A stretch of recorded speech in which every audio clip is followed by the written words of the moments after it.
Hey everybody, and welcome back to the channel. Today I've got a very special treat for you because I'm getting to drive one of the very first 2021 VW ID.4s. Now keep in mind, this is a very early pre-production model that I'm driving. This is the exact car that I filmed when I was in New York City. I'm back here in Herndon, Virginia, just being able to drive this car very quickly. And I'm gonna give you guys a very first brief look on how this thing drives, but of course you're gonna have to wait until VW actually has a full spec production model ready for media and of course people to drive. But this one here is a very early prototype, so let's get started.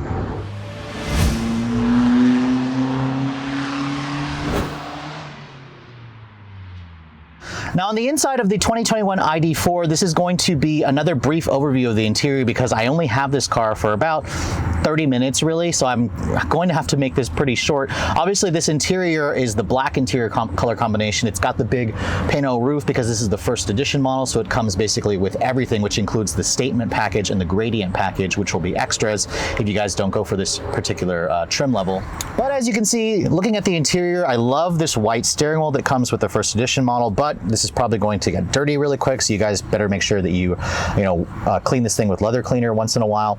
And the rest of this cabin, you can see, is very roomy and spacious. I like the overall design. It's very simplistic. I love the 12-inch tablet style screen here. This is Volkswagen's OS infotainment system. It's a completely new interface. The door, as you can see here, is pretty simple in its design. It's got some soft touch injection molded plastic on the upper portion, soft touch over here, more of that white trim.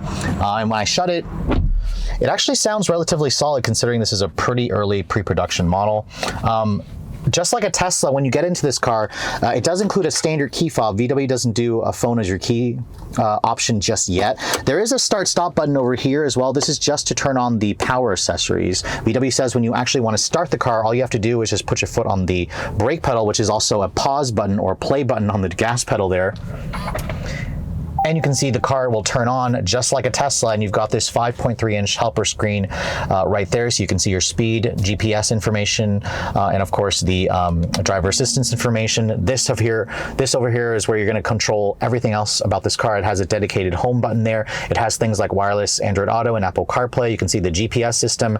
The new map graphics look fantastic. This has definitely been beefed up versus the last VW that I saw. When I put the car into reverse here, you can see there is a full backup camera with parking sensors.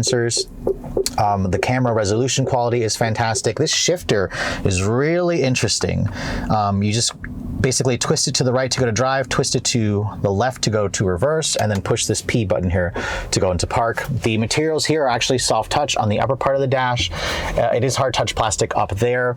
The steering wheel itself, you can see, is a nice flat bottom design. It's a very thick wheel. It's a manual tilt and telescoping, which offers a really good amount of adjustability with the range. You can see there are some touch sensitive buttons over here. You have your driver assist buttons over there. You can kind of use some shortcut menu buttons over here. You can kind of turn on the actual system from that little power button there. Down here you can see there are cup holders. It's a great place to put your phone, wireless phone charger. You've got a USB-C charge port, and then more storage over here, 2 more USBs. I find the seats to be pretty comfortable and supportive. I also like the armrest that VW puts there. And then there's this massive panoramic glass roof, which doesn't open, but you can also close a shade, which Tesla doesn't give you that feature. And then there's a pretty good sized glove compartment here, which is damped but not lined with felt. So this is going to be a pretty brief overview of the interior. I'm gonna have to wait until I can spend some more time with this infotainment system, but I am pretty impressed with the way it looks. I like the layout. It's pretty similar, or pretty easy to use. You can also kind of change the ambient lighting in here. Right now it's on the blue setting. I kind of like the option where I can go to the teal setting, which I showed you guys in my first look video when I was in New York. It changes the interior color, including the home outline, which makes the interior feel very different depending on the colors options and such. But overall, I think a lot of people are going to be pretty satisfied with this cabin, especially with the amount of space that you get considering the size of this vehicle. So a very cool aspect about my job is being able to drive very, very early pre-production models way before the public gets access to them. So today I'm in my local area just outside of DC. I'm in Herndon, Virginia, right outside of VW's headquarters here in this area, and I'm driving the 2021 ID.4. Now keep in mind, this is a very, very, very early pre-production model that I'm driving. This is a first edition in that dusk blue. This is essentially the same car car that I drove when I was in that I filmed when I was in New York City a couple weeks ago. So the ID.4, as you guys know, competes with very little in terms of direct competition because VW says this is the first, mass-produced EV for the millions. They don't want you to compare this to a Tesla because it's significantly less expensive than a Tesla, but the car is almost at a full charge. It's showing 231 miles of range. So we're gonna get here on the highway and we're gonna try this thing out. My first impressions are pretty good for this thing. I'm liking the way it feels for sure. Visibility is also really good. These pillars are relatively large, but you feel like you're sitting a little bit higher than your typical hatchback for sure. I really like the white steering wheel on this thing, but you're going to be getting it dirty pretty quick. Now there is a regen braking mode. When I put it into B, it's actually pretty strong, the regen braking. VW says this thing drives like a Golf GTI, just electrified, or it's electric. And just like a typical EV, it is very, very smooth in here. There is a little more wind noise than I was anticipating at highway speeds, but remember, this is an early prototype model, so there's still a few things that VW is going to have to work out with the kinks. It's got pretty instantaneous thrust, but the ride quality is really smooth, actually. I'm impressed with the ride quality of this car a lot. It also goes down the road very well. I find the seats to be pretty comfortable. It feels like it's just the right size, and I think that's what VW was stressing with this car. They wanted it to feel like every other compact SUV. You're gonna basically trade in, your RAV4 hybrid, your CR-V, your CX-5, your Rogue, and you're gonna go full electric because this thing will offer up to 250 miles of range. 0 to 60 in 7.5 seconds. Remember, I'm driving the single motor rear drive model, so this has 201 horsepower and like 229 pound-feet of torque. Those specs are pretty close to what you're going to find in like a GTI. A little bit less horsepower, of course. I'm finding that you're feeling the lack of horsepower out on the highway, obviously, because this is, not the dual motor version. The dual motor version offers an extra 100 horsepower, but she's got pretty good acceleration, honestly. Put my foot down, there's plenty of pep. But I'm gonna exit off the highway here. I wanna get it out around town because that's where you're gonna notice the stronger acceleration for something like this. And wow, this thing handles really flatly. The body feels really solid considering this is such an early prototype model. The steering also feels good. It provides a good amount of feedback, actually. I mean, the only car that I could compare this to is the Model Y Performance that I last drove, which is about the same size as this, but you can't really, VW doesn't want you to compare this to a Tesla, like I said before. Okay, this thing actually has some pretty good acceleration there. I'm impressed. I want to just do it from a stop really quick here. Let's see how this feels. There's a click point there at the end.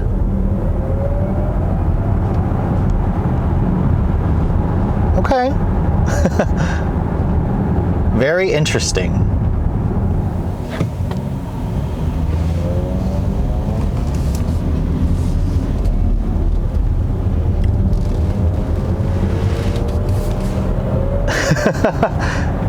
I mean, for 7.5 seconds to 60, this feels like it has plenty of power around town.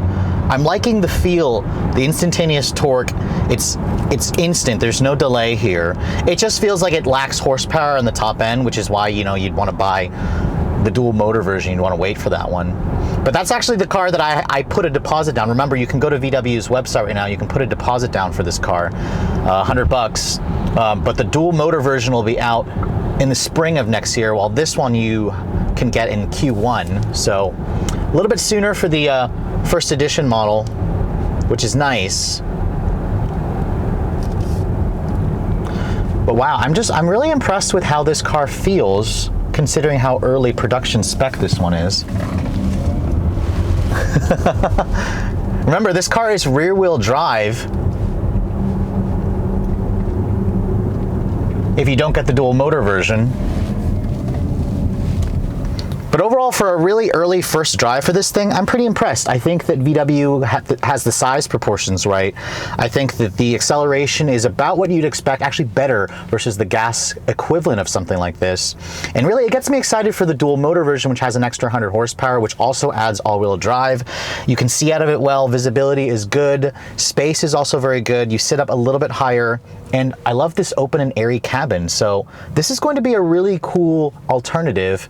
And VW says they actually already have nearly 4,000 pre-orders for this car already. The first edition model is completely sold out, but if you do want one, you got to go to VW's website and put down a $100 deposit, and you should be able to take delivery by Q1 for the early specs, or you're gonna have to wait until Q2 for the dual motor version.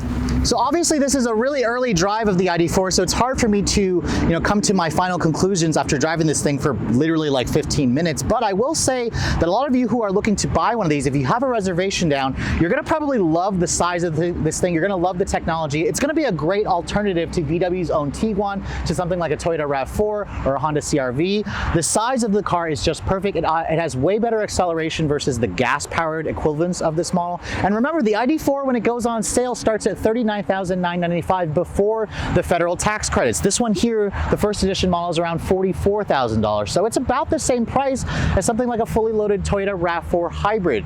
For that same money, you can get something that's fully electric.